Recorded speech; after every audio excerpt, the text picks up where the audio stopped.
अस्सलाम वालेकुम। तो इस वीडियो में बात करेंगे माउथ वॉश के बारे में कि इनका इस्तेमाल हम किस कंडीशन में कर सकते हैं। तो जिन लोगों के मुंह से बदबू आती है और उनके दांत जो है सेंसिटिविटी का शिकार है, तो वो पर्डिन माउथ वॉश और क्लिनिका प्रोडेंट और निक्लॉर जो है इस्तेमाल कर सकते हैं। तो इसके बारे में हम डिटेल से जानेंगे कि इसका इस्तेमाल हम किस तरह से जो है कर सकते हैं। तो सबसे पहले हमारे पास आता है प्रोडेंट माउथ वॉश। तो इनकी प्राइस की अगर हम बात करें तो इनका प्राइस आपको मार्केट में तकरीबन 180 रुपये के दरमियान मिल जाएगा। तो नेक्स्ट हमारे पास आता है क्लिनिका। तो इनकी प्राइस आपको मार्केट में 140 रुपये के दरमियान मिल जाएगा।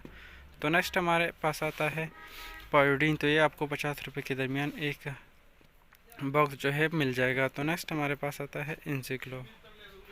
तो इनकी प्राइस आपको मार्केट में तकरीबन 277 रुपये के दरमियान मिल जाएगा। तो इन सब माउथवॉश का इस्तेमाल आप मुंह की बदबू, मुंह की जलन, मुंह में जो चाले होते हैं उनके लिए आप इनका इस्तेमाल कर सकते हैं।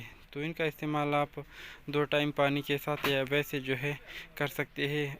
मतलब इनसे आप गरारा कर सकते हैं 3 टाइम। तो इनके इस्तेमाल से अगर आपके मुंह में चाले है या बदबू है तो इन पर्डिन माउथ वॉश क्लिनिका और एनसिक्लर और प्रोडेंट माउथ वॉश जो है वो बिल्कुल ख़त्म हो जाएगी।